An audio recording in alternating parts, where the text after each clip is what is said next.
if you can, we'll start, Tracy, with you. Just do introductions, who you are, your mission, and how transportation plays in assisting that mission. Great. Who you are, your mission, and how transportation plays into that. Great. We can do that. I wanted to add, so I know, Dave, you had given accolades to the mayor for being really a pro-transit and transportation, but also a smart business person. And so that's going to be a recurring theme in some of the comments that I make. My name is Tracy Johnson. I work with the Commercial Association of Realtors. We are an association of commercial real estate brokers, developers, investors, bankers, and anyone kind of touching that space. We care about building communities, building successful businesses, because then our members are successful. We look at these big picture issues, and from an advocacy standpoint, we are always trying to push for that community advancement. And infrastructure is one of our top priorities, that and property taxes. So as we talk today, I'm not only going to speak to our interest in infrastructure, but transit, which I think is such an interesting overarching conversation, because it's not just about the buses and the BRT, but also the roads and bridges and all of the other things that factor into that. James. Good morning, everyone. James Phelps, JCP Construction, lifelong resident of Milwaukee. Also co-own a business, JCP Construction, located on King Drive in Milwaukee, as well as a resident of King Drive / the bid chair for the King Drive bid, which runs from McKinley all the way over to Capitol Drive. So this is the cheerleader of the city. And as far as mission goes, I guess my personal mission is always to try to grow spaces and make spaces and create experiences, right? Whether that's through the construction that we do for clients, whether that's the investing that we do, or whether that's just being a resident and trying to make sure that ultimately the areas that I'm a part of or whatever are better, leave them better than when we started. Hi, good morning, everybody. I'm so happy to be here and to see so many wonderful, familiar faces and great cheerleaders of this fabulous city. My name's Beth Weirick, and I have the honor of serving as the CEO of Milwaukee Downtown. We're the Downtown Business Improvement District. We are celebrating our 25th year, which has really given me an opportunity to be very reflective of how far our city has come. We were just looking at our numbers, and downtown Milwaukee's property value has quadrupled in the last 25 years, which is the city of Milwaukee's property value has on the average increased about 10%, but we have quadrupled in the downtown bid. And I think what's beautiful about the conversation that we're having this morning, it's very consistent with what our mission is, and it's really creating a nurturing and healthy and competitive and sustainable environment to attract development, to increase our residential population. We are so in alignment with the leadership of our mayor, who has stated the goal of growing our residential population to 1 million people. And with that, the mayor has recognized, as our organization does, the significance of investing in our infrastructure. Just as we invest in our highways and our other infrastructure, it is critically important for us to invest in our third spaces and in our public transportation. So our mission is in alignment with our mayor. We're so pleased to have leadership in this community that is focused, that is not risk averse, because we could all list all the reasons why we can't do something or why we don't have the funding for something. But this, transportation, investment in infrastructure, will get us to that 1 million population. So I'm so pleased to be here today and to have this conversation. Thank you. Great, thank you so much, Beth. Just such a great panel, and thank you, Keith, for moderating. I'm Cavalier Johnson, mayor of the city of Milwaukee. My goal is to have a city that is stronger, that is safer, that's more prosperous for everybody. That's what I want to see in Milwaukee. That's the North Star that I've highlighted and want to get to. But in terms of a mission, my belief is this, is that in Milwaukee, if we address issues at their root cause, and transit connectivity is certainly a root cause issue, but if we address issues at their root cause, then we'll be in a position where we can create safety for our families, we can create growth opportunities for our businesses, which will in turn lead to family supporting career opportunities for our residents, which will lead to stability in our neighborhoods, which will generate the public safety that all of us want to see. Thank you.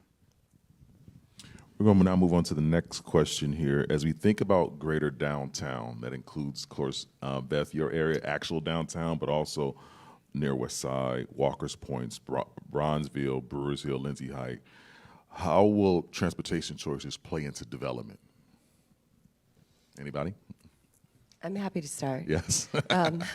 So it's critical, and we know this because even as we are all churning with response to what has happened the last 2.5 years, and we look at the changes in terms of the return to the office in downtown Milwaukee, and I'm pleased to say that downtown Milwaukee is trending higher than the rest of the country with return to the office. So we're right now at about 57%. We're looking at those numbers increasing. We're also grounded in the reality of we need to be able to respond to what's happening, right? So there's going to be opportunities for conversions and adaptive reuse, which will help us to achieve that goal of attracting that residential population from outside of hopefully our region, our state, maybe from even outside of our country. So with the challenge of hybrid, fortunately, Milwaukee is well poised already. Unlike many cities that are struggling to build a strong arts and cultural destination, we're there and we've got it. We have a high quality of life. We have green spaces. We have those third spaces. I love Chris Socia calls them unobligated spaces, spaces for everybody in downtown Milwaukee, in the greater downtown area. But in order for us to be successful, and trust me, I love data, I really do. I just got back from the International Downtown Association's conference in Vancouver. Talk about a strong intermodal transportation system. I was green with envy. But what I heard at that conference, people, even if people are working from home, the choices that they make as it relates to where they live are about quality of life. They're about those unobligated spaces. They are about connection to community. They are about connectivity. And investment in transportation is critical for all of us, whether you are working, whether you are living, or whether you are playing. So, I can't stress that enough. And again, number one is always going to be feelings of safety, right? And we can all say we've got fiscal constraints and we can't make room for this in our budget. But in order for us to create that density and to create people and activity and community, we've got to invest in multimodal transportation. I have a comment on that. So one of the things, listing all the different communities, you talk about near West Side, Walker's Point, Bronzeville. I think each one of them over the last 20 years, 10 years, even 5 years or 2 years, have become onto their own. And they all have really, I think, major destinations and really bright spots that we're looking at connecting to. And one of the things that I think is really important to remember, and I think that, being a part of Mobilize, and I forgot to mention this in my opening remarks, I'm part of the Mobilize leadership, and I'm very proud of how far it's come in the last 7 years. I also work, I sit on the Governor's Transportation Council, so I'm very aware of kind of a lot of these conversations from many different aspects. But it's about being flexible and being innovative and recognizing that during COVID, for so many companies and so many organizations, probably many of yours, you use that as an opportunity to maybe reset or rethink the way that you do things. And to Beth's point about what's happening with our workforce, workers are moving differently across the region right now. We've lost a lot of workers who are never coming back. And I don't know how many of them are transit riders, but taking all of that into consideration, talking about how we leverage apps and technology and even automation. I don't think there's a surplus of bus drivers. So how are we really looking at this and creating a sustainable solution? Because at the end of the day, this is still a business. This is about who is my customer, what does my customer want, and how do I create a sustainable business model so that this can thrive and support our growth in the future. I'd like to add to that. As far as, the neighborhoods that surround, say downtown is vibrant, right? It's you go down there on any given day and you see a lot of activity, whether with all the different civic and entertainment options that are available. What I'm seeing and what I'm loving to see is just with the surrounding neighborhoods, whether it's the Third Ward, whether it's King Drive or whatever, there's a lot of activity that are starting to push out to the neighborhoods, and it's continuing those as well, right? And a lot of that comes down to the connectivity. I think ultimately it's about connectivity, whether it's surrounding neighborhoods, whether it's to surrounding cities and surrounding counties, right? Without that connectivity, it's a lot of nodes, and that's I love to see mobilize and how they're starting to look at this regionally and strategically. Granted, there's a lot of tactical stuff that needs to happen with what's going on, fiscally, but then there's that strategic plan for what happens. How do we all come together? And I think, frankly speaking, I think a lot of what we'll call a lot of people are looking at is how do we as a whole, as a region, attack and address the connectivity issue, right? If there's that consensus around there, I think that that's a large block that people didn't see. Okay, let's get behind that, right? Until that ultimately happens, I think that there's a wait and see approach. But I think this right here, the momentum that's there, I love to see it, and it's moving in the right direction. So it's like, speaking towards, just as far as rapid transit, that's a great piece of that, right? And then there's also like, how do you connect? Well, like, speaking specifically about King Drive, right? Right now, well, previously it was a place to use to get to downtown when the freeway was backed up. What we're doing now is kind of gave it a street diet, right? So now people are slowing down so that people are actually seeing, what businesses are around the neighborhood, right? You keep that going with making it a safe place to either drive or to bike. One of the things recently did a streetscape program, whereas we have a hard bike lane so that people are feel a lot more safe, right? So obviously we have to figure out some components to that to make that a reality. But the vision is to have that going from McKinley all the way to Capitol, right? To me, that will be a game changer in just the thought process to seeing how that's worked in other neighborhoods as well. So I guess I can go on and on, but that's good for that. It will be a game changer. That will be a game changer for King Drive. And speaking of King Drive or Bronzeville, there's a banner on King Drive in Bronzeville, and it says that Bronzeville is Bucks country, right? That just goes to show you that there is connectivity, or we're looking to create greater connectivity with downtown and with those inner ring neighborhoods around downtown. And transit is going to be key in that. So when we talk about bus rapid transit, obviously better connecting the near west side with the heart of downtown, and of course, locations to the west and Wauwatosa, that's going to be pivotal. But let's also talk about, in addition to having protected bike lanes and the like in the inner ring neighborhoods, Bronzeville, Walker's Point, near West Side, also streetcar extensions as well. When those things happen and they connect the neighborhoods, that'll also help to produce more development, more density. I mean, think about what's happened along the streetcar line right now, right? On the east end towards the lake, the tallest residential tower in the state of Wisconsin is coming out of the ground right now. And why? Because of the streetcar. You head west of there's a 31-story tower that's going to be rising out of the ground, totally private development. And why did they cite that they wanted to come to Milwaukee, make their first investment in the state of Wisconsin? Is because proximity to the streetcar. Right? There are other examples along the current route too. So you'll see more of that as the streetcar system is expanded beyond downtown and into the neighborhoods. That just goes to show about the importance of transit connectivity, whether it's on wheels, whether it's on rails, or whether it's by bike. Don't you love our mayor? Sorry. You guys are actually answering all my questions, so we got to make up some more questions, Dave. No, I do have a question that I think is near and dear to near West Side, and near and dear, I think, to most of our communities. I see Ronna Altenberg, Marquette University, and the board president of Near West Side Partners. Can you give her a hand?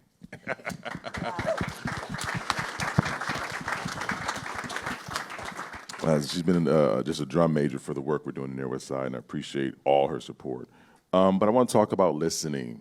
And Beth, you hit a little bit on this. What are our businesses, our residents, our employers, employees saying about transportation improvements? What do they want, especially specifically downtown, those who live, work, play, and stay? What are they saying about downtown, and particularly among transportation? Anybody? Yeah, well, thank you for the opportunity. And we've been so fortunate and blessed to really, we are right now at such a great moment of opportunity. And I know many of us can list all the challenges that we're facing. But the fact that the city, the mayor, and the Department of City Development team have moved forward with the community focusing on updating our downtown area plan, what a gift to us. What a gift to the citizens of this community, not only downtown, but to everybody, as we are engaging in an opportunity to hear from our residents, to hear from our citizens. You know, Tracy talked about the utilization of apps and of technology. Even during COVID, while we were entering into discussions around updating this downtown area plan, which, what a lovely thing that we can say, check, check, check, check, check, time for us to update this plan already. We have gotten so much feedback from our citizens. And if you go to connectingmke.com, and please do, please sign up, please participate. It's been lovely having conversations with the community. The one unique thing that we did with this planning process that the city has never done, and under the leadership of our mayor and Commissioner Crump and the fabulous planning team, we've created a community council, representatives from the greater downtown neighborhood who are influencers in their community, who have the ear, talk about listening, of residents in our community, a trusted, respected figure within the community where people feel safe giving feedback. People feel safe talking about the challenges. People feel heard, and they have the opportunity to share with us what is important with them. And a lot of it, you know, as much as we think, oh my God, we're doing everything, we're so focused. We are being intentional about diversity and equity and inclusion. We're being so focused on reconciliation. I've learned so much through this process because we're not doing nearly enough. But this opportunity, what we've heard is, and it's in the name, it's all about the connections. It's all about accessibility. And you know what? It's about sustainability. It's about taking care of our community and our environment. And that all relates back to transportation, accessibility, affordability, safety, connections. Tear down those walls between downtown and the neighborhoods. That's what we're hearing. Anyone else to that as far as what we're hearing from stakeholders? So some of the stuff that we hear, you know, specifically around, well, as far as residents go, is just looking for, I would think, the same type of amenities that a lot of other neighborhoods are looking for, and, you know, residents of downtown as well, right? So the challenge is, how do you get those amenities there? And that comes down ultimately to density. So just working backwards, those are the services that are needed. How do you get them there? You have to attract the businesses. That typically happens when you have the density that attracts, that has the disposable incomes that make sense for businesses then to come. What happens? How do you get that? TOD, right? Yeah. Right. So then working at that, the TOD, what are those different components? I'm glad you brought up. I'm glad you brought up the HOP, right? You know, because that's a large part. And I was actually going through my notes about the study that was done probably 6 years ago about just what that looks like for having like a TOD and how that brings the density there. And I was looking at some of the different the KPIs that they thought that the TOD would bring, and it was like, I wish I knew it verbatim, but it was essentially organizations that would be attracted to the neighborhoods. It was, I think, over 2,000 more residents that could be attracted by that right there.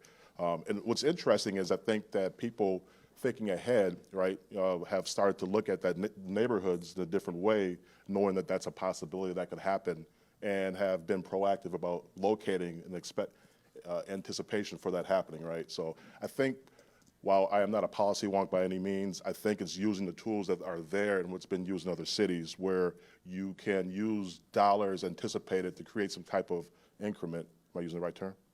Yeah. Increment, so that you're able to kind of put that infrastructure in place so that as that, you know, kind of having a concurrent, so that once the that infrastructure is put in place, there's already stuff that can spur the development there as well, right? Or have that to help finance that. So I know it's not this is tactical, and that's first and foremost what has to happen at the tactical level in order to make sure that the city is viable. But then it's looking forward, in addition to at the same time, to figure out, all right, once we get past this, which we will figure out, thanks to your leadership, right? But looking past that, what does that look like for a system that then can attract businesses, to the different areas that could be benefit from the TOD? I'd like to just add on that, because you had mentioned the residents, the stakeholders, and I work with commercial real estate practitioners. I know we have a couple in the room, and they're really talking about and talking to the business owners who are locating. And I don't know the exact percentage, but I would guess that more than 50% of the people who are coming to work in the city do not live in the city. And so you have a lot of stakeholders who are going to require a different level of education. Now, the business owners are getting it. And Mayor Johnson had mentioned Hines Development, the huge tower right outside the 3rd Ward. We talk about the Couture. There was a lot of emphasis on the access to the HOP and the streetcar in making some of those decisions. And any broker would tell you that when they're talking to a potential client, somebody moving into the city, they are asking about access to transit. What does the transit portfolio, what are the transit offerings, what do they look like? And so just like anything, all of us, we want convenience, right? We want reliability, we want that safety, and more, we want that reliability. And so that's what is, I think, amazing about the program like Flex Ride. It's on demand. We all Uber. And I think MCTS has really leaned into their app. I was just looking at some stats from August about the usage being on the rise, which I think is incredible. And so you have a lot of stakeholders that you're really trying to talk to around that. But also, as the businesses say, this is crucial for my workforce, for my workers, they are more and more willing to have skin in the game. You talk about the BRT and you talk about some of the business parks, whether it's Franklin, Menominee Falls, and they're saying we want to be part of the solution here because we realize that this is crucial to our ability to attract workers, or to not just attract them, but to actually get them from point A to point B. And so not just breaking down the walls between the neighborhoods, but breaking down the walls and the barriers between the conversations with public and private interests. Appreciate that, Tracy. We're going to keep moving on. And Dave, please do keep me honest on the time. Let's talk about hops. Even though we're most in Coors Country, we're not talking about beer, you guys. It's too early in the morning. No, it's not. We're talking about the streetcar hop. It started really strong. And then the pandemic kind of hit, and like it did with everything, impacted the ridership. And now we see it's creeping back up. There were several attempts to get some funding that failed. What do you think is the future? What should be the future, I should say, of the streetcar? Expansion. Yes. Next question. Next question. No, seriously though, I mean, expansion into the neighborhoods. It was never intended, the streetcar, the hop, to be just a downtown circulator. If you look at some of the earlier renderings and where the map could go, I remember there were if I remember correctly, the current route was in blue on the map, but then there were lines, green lines, that kind of look like the green on the font that we have there, showing possible extensions throughout the city into the neighborhoods. That's what we should see. That's where we'll really get the bang for the buck, and that's what I'm fighting for. As a matter of fact, I was just in Washington, D.C. Last week, and I met with most every member, Democrat and Republican, of the Wisconsin congressional delegation, and I kind of whined and moaned a little bit like you guys. Like, we've been applying for this, and we've been turned down time and time again.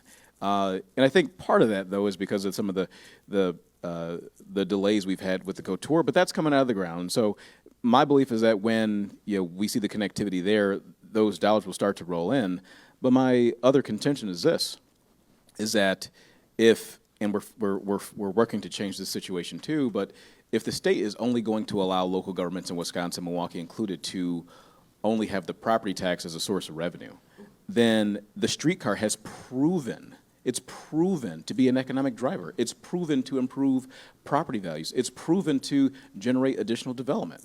Again, that Hines development, I didn't say the name of it. Tracy, thank you for doing that. It's okay to say. Thank you for doing it. That is totally out-of-state investment in the city of Milwaukee and therefore the state of Wisconsin. That's creating a large-scale property development that we then, at the local level, will be able to tax for additional revenues that, quite frankly, the state just has not been giving us the resources that we need to fund local services. And I know that's an issue not just for the city of Milwaukee. We're talking about transit here. Milwaukee County is in the same boat. I mean, they really are. They start off in a deficit every single year, and they're fighting to make the investments in transit. And it's not just the city of Milwaukee and Milwaukee County, it's other communities across the state, even a community as wealthy and as well-resourced as Brookfield. In a couple years, they're going to be in a position very similar to ours where they also cannot pay their bills. That's not any fault of Milwaukee County's, the city of Milwaukee's, or the city of Brookfield's. That's because of the funding structure that we have in this state. That myself, the county executive, Joel Brennan and the GMC, the Milwaukee Metropolitan Association of Commerce, all these partners are working together to solve presently right now. But in terms of the future for the HOP, the answer to that is expansion. So, Mayor Johnson, if you can, and anyone else on the panel, I would love to get your thoughts then on how do we support, or what are the strategies there to make the expansion happen as far as financial? Or is there legislation or policy that we need to get behind to support funding that type of infrastructure, public infrastructure, transportation infrastructure? Well, if we have more dollars, then we'll be in a better position to make investments at the local level in infrastructure. As a very short history lesson, back in the year 2000, in the city of Milwaukee, and I'm sure this is true of communities around the state, but in the city of Milwaukee, we received enough in state aids and shared revenue to pay for the entirety of the Milwaukee Police Department budget, the entirety of the Milwaukee Fire Department budget, and still had tens of millions of dollars left over to invest in things like roads or other infrastructure.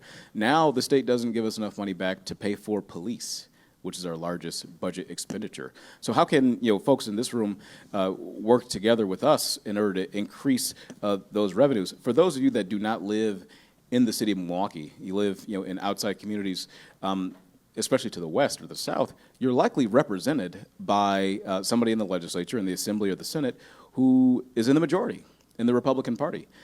My request to you would be to reach out to your representatives, reach out to your members, and tell them that, hey, the decisions that you guys make in terms of local government financing, it's negatively impacting my quality of life or our ability for my business to attract workers, and the like. Because the local government, the local community in the city, we're not able to deliver the services or pay for the services that we once were able to do.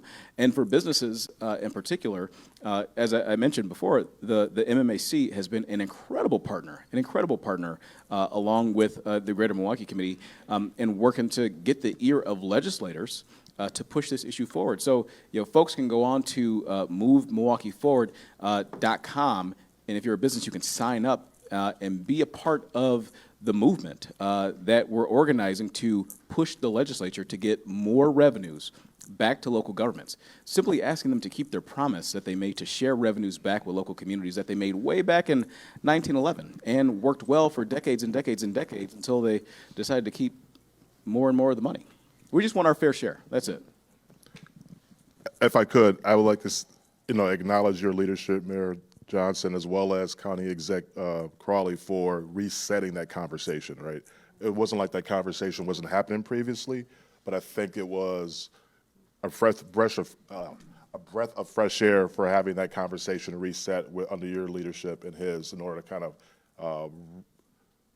lay out what the issues are and how, ways of being able to address those issues there. I'm confident that that's going to happen over time, right? It just seems like, from what I'm hearing, that there's positive movement on that, and I think that that's going to be that'll help a lot, on the tactical side, to then be able to address what we're talking about here and what Mobilize is all about today here. So I appreciate and I'm encouraged to hearing, by the way, about the expansion. That's obviously something that wearing my bid hat. That's something that will be awesome just to kind of see that, because that really will lead to that connectivity, right? You have, frankly speaking, I don't think anyone wanted to see it just be a loop through downtown, which isn't necessarily being able to be used by the residents, right? It will be a mode of transportation that can be used by all once it starts to go northwest and east, or in west rather, northwest and south rather. So looking forward to that. One comment to build in on that, and I remember being in on those conversations about the expansion. I know we had lobbied as an organization in favor of the streetcar, and initially what we were talking about, and Mayor Johnson, was that 2016? Were you there when it was initially being discussed? I think so. Okay. I know my opponent in my aldermanic race campaigned against me on it, so. Okay. But I mean, it was not like has been mentioned. It was. I mean, we were advocating on, and we all thought that this was going to go out into the communities. And I think where we got stuck, and we talked about funding, is the way that this was funded. Right? It's tax increment financing. It's the only streetcar in the entire country that is funded on that revenue model, and it offers too many opportunities for it to get off track, so to speak, right? So how do we use what we have, figure out if there is some private investment that I think gives even the state legislature a great deal of confidence that a community can try to work on proactive solutions with private investors to connect from point A to point B. There are very few cities that have successful streetcars that aren't connecting this to a sports facility or a sports facility and then beyond into a neighborhood. So how do we make that happen? And maybe that's a first, second step to get maybe a little more confidence in terms of generating that funding from a state level. Because I would also add that we are on that committee too as well. I think it's very easy to all get on board. So, and I know bid 21, I think your company, to sign up and be part of the advocacy effort. Appreciate that, Trey. In the panel, got just a couple more questions, and Dave, once again, let me know if we have time. Maybe get about 5. Okay, so we're going to combine this question here.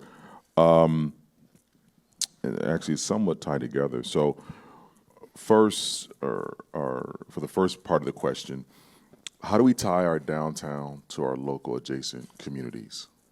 That's the first part. So how do we tie downtown with adjacent communities? The second question is, how do we invest in transportation to drive racial equity? So how do we tie downtown with our local communities, and then how do we invest in transportation for racial equity? Feel free, whoever wants to take those questions that I don't want to take. I'll go first real quick.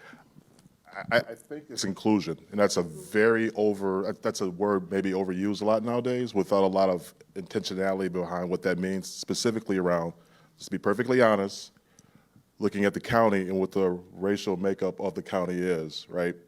I don't know it offhand, but I know that it trends to be a lot more people of color that live in the county specifically. We're having conversations now about things that affect a lot of people who aren't necessarily represented in this room. Right? So it's the intentionality around making sure that there are people in the room that are actually being affected and actually can provide some suggestions about what needs to happen in order, what that looks like. If I can, because I have to run, I'm sorry. But in terms of connectivity, what we're doing right now makes that impact, gets us there. It was referenced earlier that before, you'd be hard-pressed to find a room where leaders from not just in the city, but in the entering suburbs, the surrounding communities, were actually at the table and encouraging better connectivity between the neighborhoods, between our communities, between downtown and those suburban communities. And there's all this stigma, and including racial stigma from the past about whether or not folks who live in communities like Milwaukee should have access to the opportunities in the suburbs. And look, I think about it like this, like all of us are connected, and like Wauwatosa is not going to be successful unless Milwaukee is successful. right? So it's important to have those conversations. It's important to be in this room, even beyond. I remember as an alderman, even doing outreach to Mayor Ponto in Brookfield, and Mayor Ponto rather talked about how on Blue Mountain Road, there's all this development that's happening. There's this buildup that's happening. I think that's great, and he thinks it's great too. One of the areas where we both thought and continue to think that it is great is having the connectivity so that people who live in the neighborhoods that I lived in growing up, the challenged neighborhoods in Milwaukee, have access to the job opportunities that are there. And it's needed. If you want to see more growth and development in suburban communities, you need the access to the workforce in the city of Milwaukee, right? I mean, think about the population in Brookfield. They're probably older than what you see in the city of Milwaukee. They're probably better off financially than some folks in neighborhoods in the city of Milwaukee. So who's going to work those jobs, especially the service jobs? It's not going to be them. It's going to be the folks who live here in the city. So we need to have that connectivity, and I'm so glad, I'm so happy that whereas before you wouldn't see that intentionality from our suburban partners to actually be in the room and actually be at the table to have that connectivity between neighborhoods here in the city of Milwaukee and their communities as well. That's why we have all these conversations about diversity, equity, and inclusion. I mean, having this right now, having this sort of conversation is leading us to that point. I apologize, I have to run, but thank you all very much for having me. Thank you. Thank you. Thank you.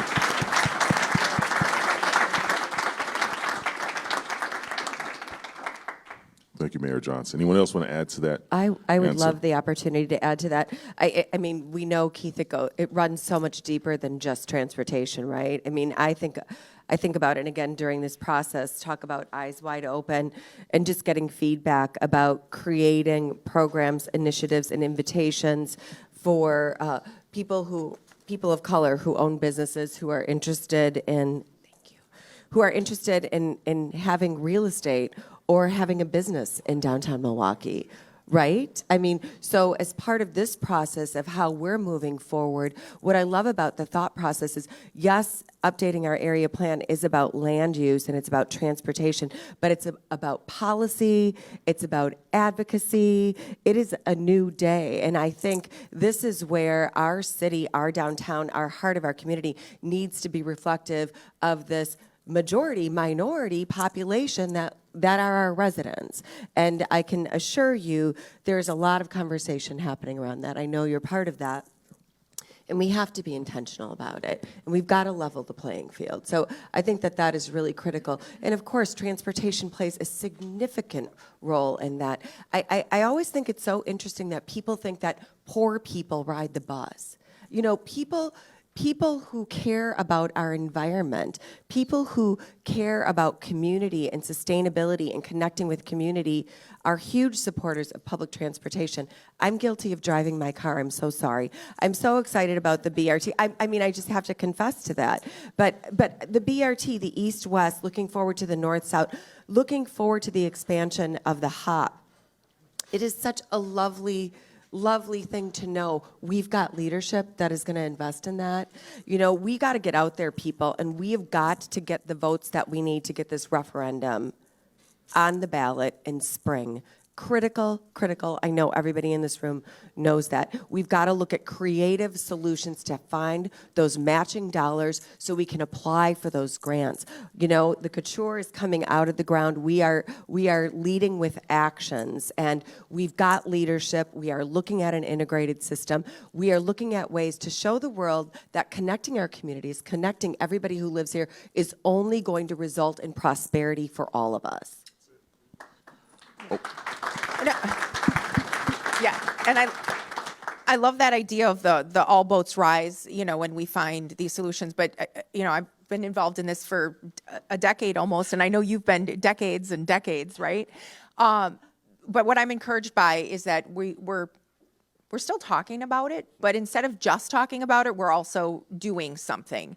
And, you know, when it comes to equity, when it comes to having all stakeholders at the table, I know firsthand I had mentioned working on the governor's task force, and that was a key component of how do we move things forward. Now, we're not just talking about transit, railways, airports, everything, but the intentionality around bringing all stakeholders to the table, because, you know, it sometimes time kills a deal, and that's a big thing in real estate. Time kills deals, but sometimes time makes the deal better. And I believe that if we can balance that out, that we are going to have a better outcome as a result of it. And I see that happening right now. We've got not only established leaders that are carrying the torch, but all kinds of new leaders who are bringing new life to the table and to the conversation. So thank you. Let's give our panel a hand.